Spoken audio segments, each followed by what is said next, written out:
No problem. There we go. All right. Good morning. Welcome to Yankees Chronicles. I'm Chris Northrup. We're joined today by special guest, Jed Weisberger. Jed, if you could go ahead and tell us a little bit about yourself. Well, I'm a longtime baseball writer, covered the Pirates and the Yankees and minor leagues for a total of 44 years altogether. I'm a young 69 right now, and that's what I did. I probably covered over 3,500 games in the majors and the minors, and worked for newspapers in Pittsburgh and the Trenton Times and some other newspapers in New Jersey. And right now I still do some work for MLB.com. I've been a correspondent, Chris, and everybody since since 2002. And every once in a while they'll call me and they'll say, Todd Zielecki's going on a road trip. Can you cover the Phillies? Sure. So I'm into it a little bit. I just can't wait, like I said,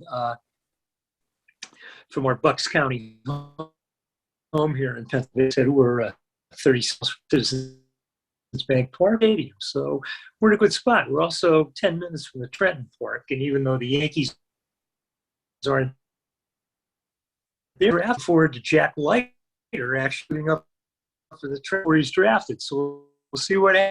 Yeah, that's going to be fun. Yeah, the Yankees decided to go to Somerset. So after 18 years here, hey, they want to move. That's fine. We'll go with the draft league team and see how it goes. I'm going to, like I said, I'll be more than glad to see Jack Leiter and somebody like that play for Trenton. And now we have an inside connection. You can keep us posted on that. Yeah, we'll see what happens. I mean, it's a new league, and we'll have to see what the deal is.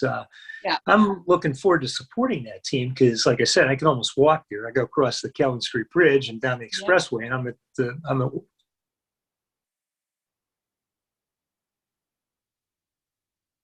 and the major leagues are going to have. I mean, with buying tickets, how many people are going to be allowed in the ballpark to start with, Chris? You know what I mean? Yes, exactly. And I told the girl there, I told my ticket agent there, I said, Jody, I said, how many, I don't want to buy tickets for 34 games.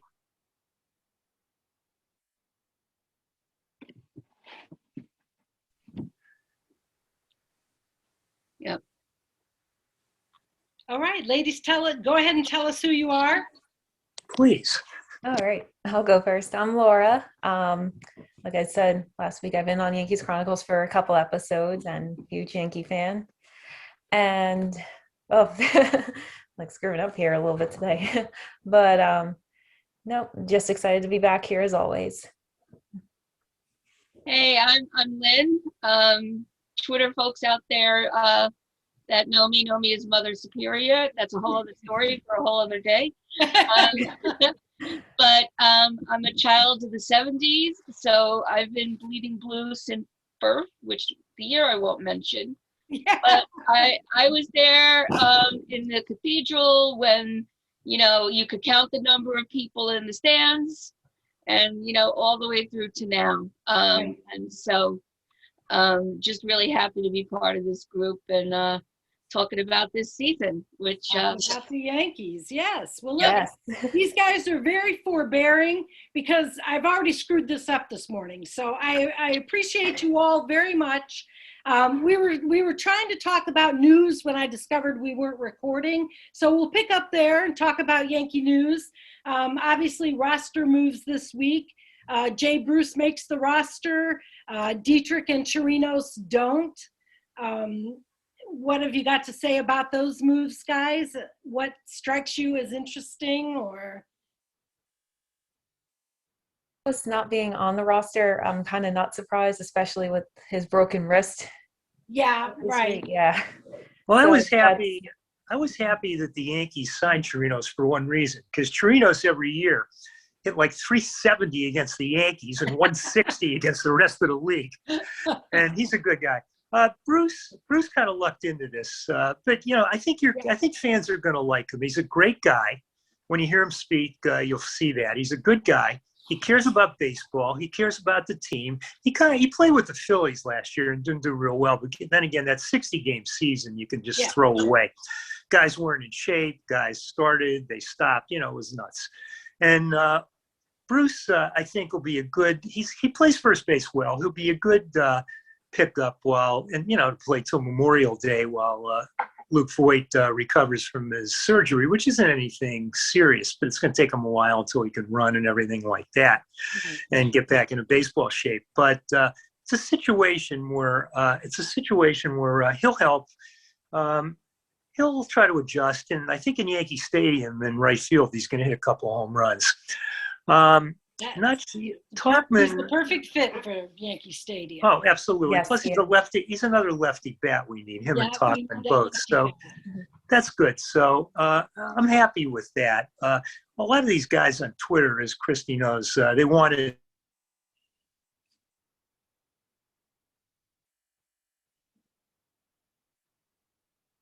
is kind of shaky, starting with being taken off second base in Miami against the Mets a bunch of years ago and being sent directly to the minors because he wouldn't play defense. He hit a home run here and there, and he bats left. But I think the Yankees I think they do better with Bruce. How do you guys feel about Davey being kept down? I'm hearing a lot that this is actually a good move because, he's still so young and just needs more time. Well, here's the situation with him. I saw him pitch in Trenton in 2019, and he dominated. He got to where AA he was able to handle. When he got to AAA, his ERA was over 5, and he's only made 4 or 5 starts. Last year, he was pushed in the majors like everybody else was because of the no minor league season and the alternate sites and everything like that.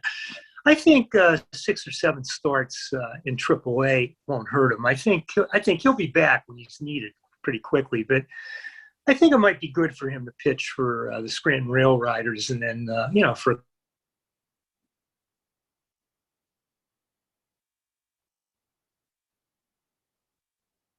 really never had AAA at 5 starts. Right. That's right. And Yeah, I agree. rather I than agree as well. relegate him to the bullpen, it makes sense to send him to where he can start on a regular basis and be, establish his routine and be, in the starter role, which I think is important for him as well. Well, there's no reason, Chris, to put him in the bullpen No. either because he's a starter number 1, and you have some developing kids like Nick Nelson that are really going to be good. Yeah. And they got O'Day. They got O'Day, and I mean, the bullpen's going to be fine. I mean, it's not going to be a problem. I mean, Britain is a loss for a while, but they can cover that. I mean, we just need Chapman to stay on the straight and narrow and do the job. As closer. But there's guys that could get.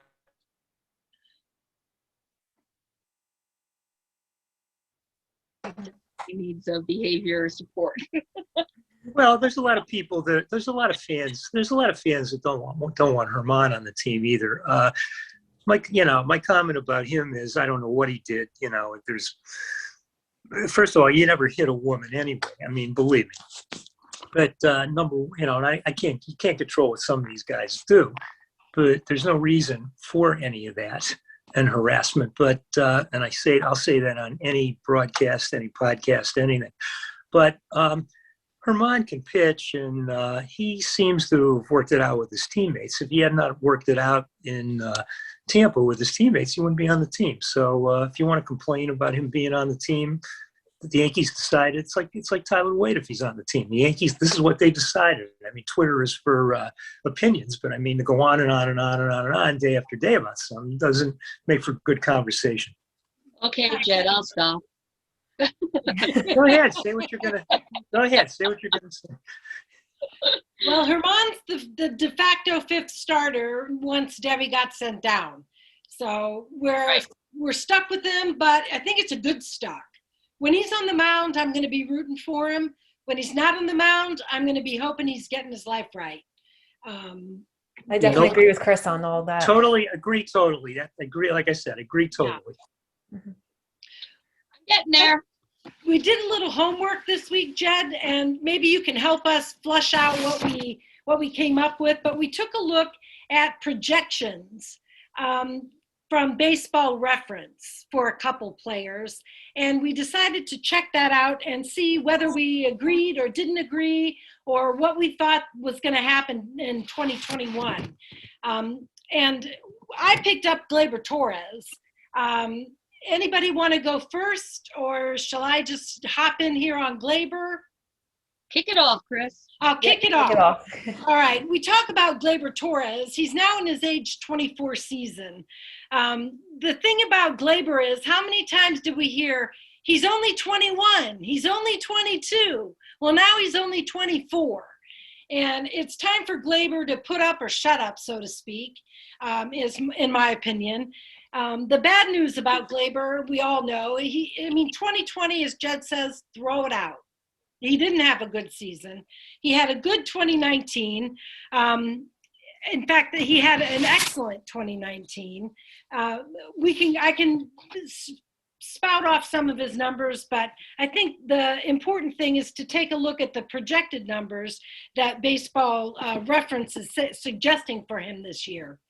They say he's going to have about 422 at bats, which I figure is somewhere around 125 games. His average is projected to be 268 with 23 home runs, 68 RBIs, and 5 stolen bases, which I kind of laugh at the 5 stolen bases because I really can't remember the last time Gleyber stole a base. Maybe that's something that we can find some footage on. But the good news about Gleyber is he's the centerpiece, as the shortstop is, of the Yankee infield, and more so when he's making mistakes, which we hope this year is not going to be the case. He came into camp lighter. He came into camp more ready, according to himself. So this spring, he's shown up and he's done the job that we've expected. His loss of weight should, hopefully, his being more in shape should help him be quicker to the ball, improve his range. His offense also seems to be perking up in 2021. He's hit 4 home runs. Yesterday he hit 2 in a game with 6 RBIs and in 38 at bats. I think that Baseball Reference is projecting him way too low in almost every category. He's certainly going to hit more than 23 home runs. I would say more in the range of 35 to 40. He's certainly getting stronger and more powerful the older he gets. So I expect Gleyber Torres to have a season more like 2019 than anything else. I would totally agree with you. Sometimes when these places do projections, they do the average, and the average, of course, last year was not great. But Gleyber admitted, I was privy to a conversation where he admitted he did not come into camp in shape.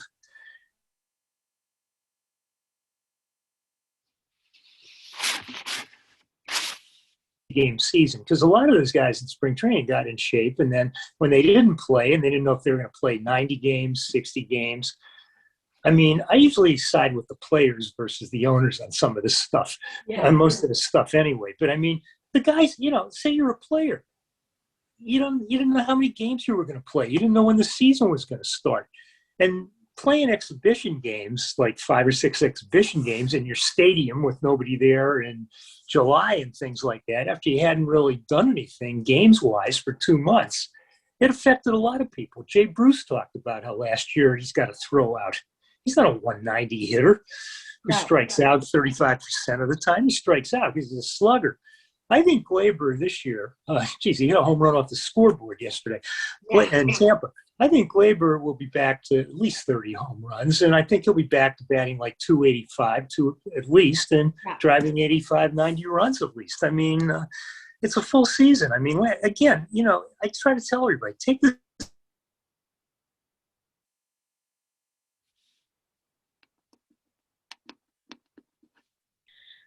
Well, so I'll take a dive into Gary for a minute. Okay. I think the big question is this season, will El Crokin finally turn back into El Kraken?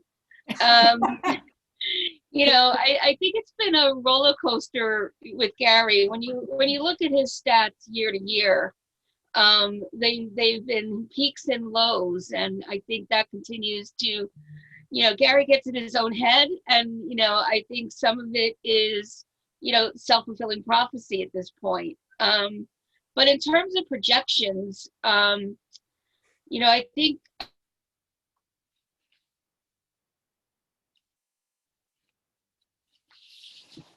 him on an even projection from last year. And although I agree disproportionately, we should really just, toss out last year.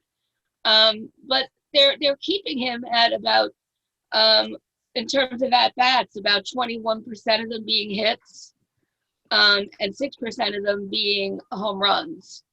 And that's factoring in that they're projecting 425 at-bats for him this season. Right. Which I also think is an over-projection. Gary has a career batting average of 236, and they're putting him at 217 this year. And so the question is that even a bit unrealistic to get closer? And again, averages are averages. We know 2017 was, a phenomenal year for him. And then 18-19, he was plagued with injuries, and spent a good portion of the time on the IL. But in terms of what spring training is showing, there isn't the improvement in either the stats or, I think, in my opinion, that, we were hoping to see. So to me, the jury's out on him. I'm hopeful for him. I see that they're lining him up with Cole more now. And I want to see how taking Higgy out of that pair and putting Gary back in will play out. So I'm rooting for El Kraken, but the jury's out. Two things I got on Gary. I got hammered for something on Twitter because they told me that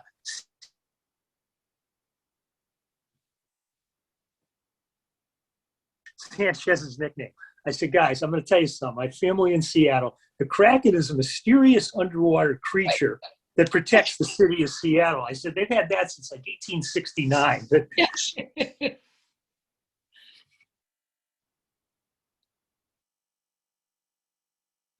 20 years ago, I think it was 2002, they tried to bust Derek Jeter inside on a West Coast trip the Yankees the Yankees took.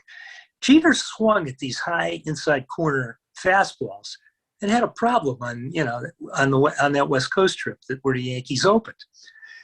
But then they had a day off, 2 days off, and they went back to New York for the opener.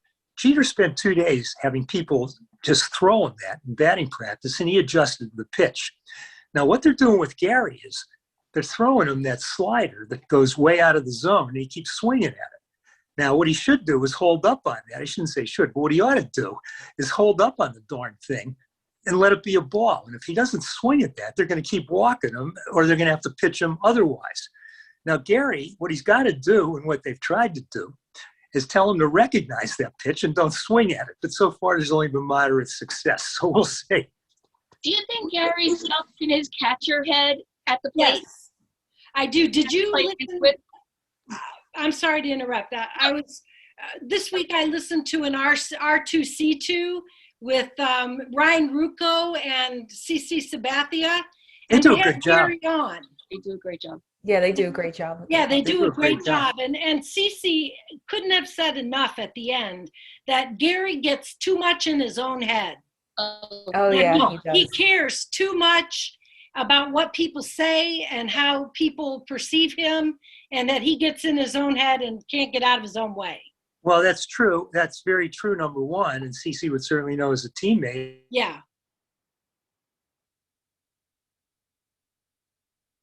Gets screwed up, no matter the sport. I mean, you got to concentrate on what your job is.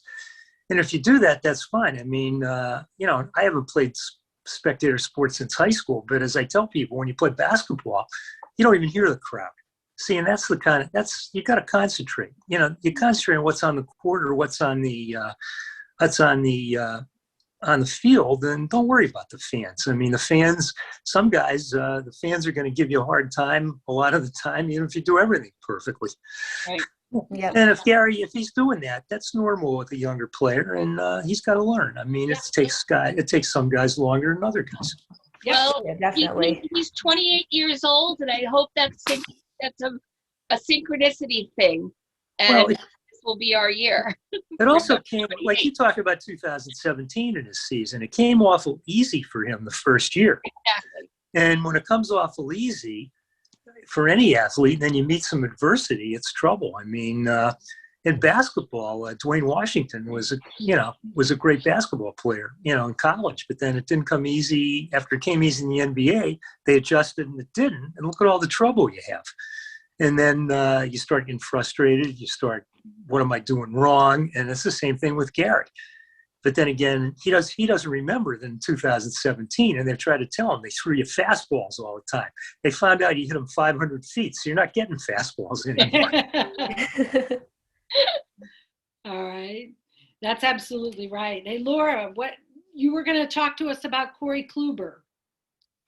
So I'm going to switch up and do a pitcher this time. Good. So obviously I'm going to do Corey Kluber. Obviously he hasn't really pitched that much the past couple of seasons, looking up because of his injuries. So his 2021 projections, they're kind of, for me, it was a little bit on the lower side, which I can definitely understand because he hasn't pitched much in the last couple seasons. And like we all said before, 2020, garbage, get that out of the way. And even in 2020, he only pitched one inning and then he was out for the rest of the season. So you can't really base off his 2020 numbers. And then 2019, when I was looking at his numbers, again, 2-3. And then he got injured. I don't remember his injury specifically. So it was, his last couple of seasons have been a little dicey in a sense, but go back to 2018, his numbers were fantastic, like 18-4 and 2.25 ERA. So you kind of hope, you want him to trend starting back that way, but his 2021 numbers, the one that caught out to me the most was his wins and losses, like 5 wins and 3 losses. Like they don't think he's going to pitch that many games at all, which I kind of disagree with on a sense. Yeah. Because so far in spring training, he's done pretty well. He's looked pretty healthy. Numbers were great, fantastic. But again, with his injury history, we got to tread lightly in a sense because you never know what's going to happen, especially with the full season. Well, he did have an injury that required surgery, but his last injury was when he was hit by a line drive. I think that's what it was in 2019. Yeah, that's what it was. Exactly, Laura. Yeah. And what do you got to do? You got to excuse that. I mean, you can't. And he came back and he pitched, but say you broke your wrist or broke your arm. Say you wanted to try to throw a football 5 months later. Do you think you'd throw it the same way you did before you got hit in the? I mean, he wasn't 100%. I mean, now he is, and. What I liked in spring training is his slider was getting guys. We'll see if it does. Yes.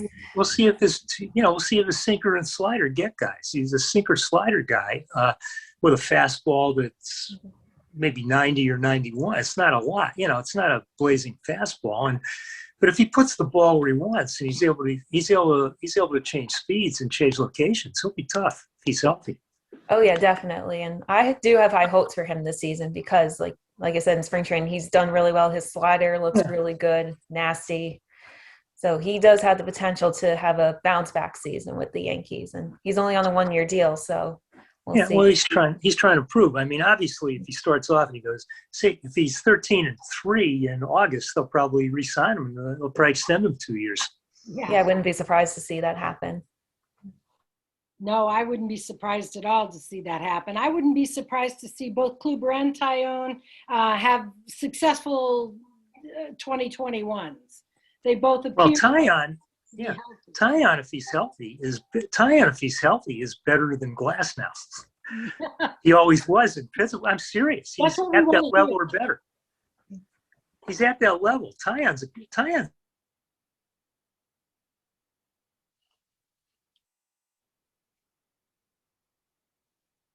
good. Yeah. No, Taillon's a good kid. I remember when he first came up with Pittsburgh. I did a story on him for MLB. I did a story on him and Glasnow when they were in the New York Penn League, and they were just learning and things like that. They were both nice kids back then when they were real young. The Pirates did not work with Glasnow the way they should, and he went to Tampa, and of course they unlocked all his talent.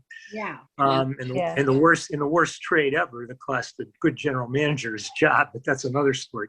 Yeah.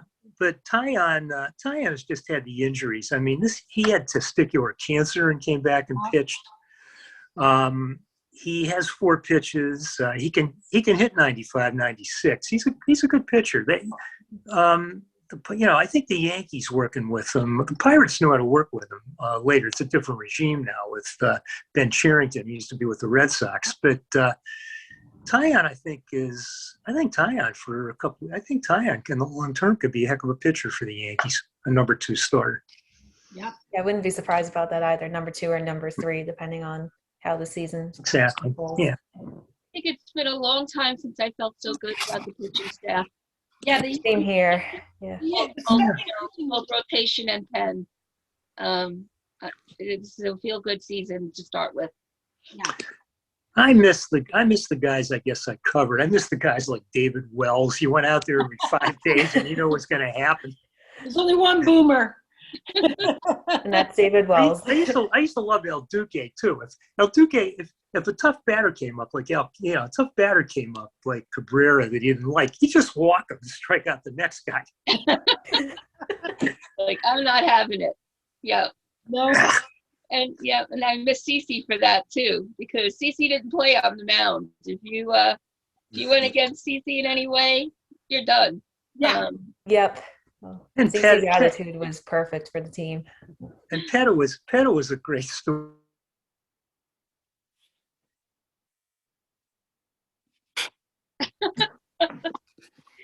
Keep his But yeah, certain guy, the Yankees. I mean, the thing is, they take.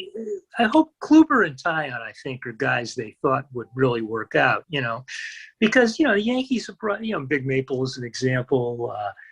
Happy, they bring guys in. They bring guys in and they don't work out. Pitching in New York is different than pitching a lot of places. Every pitch, they're on every pitch. Yep. I mean, it's not like Mickey Mantle's day when if you look at the video, the tape they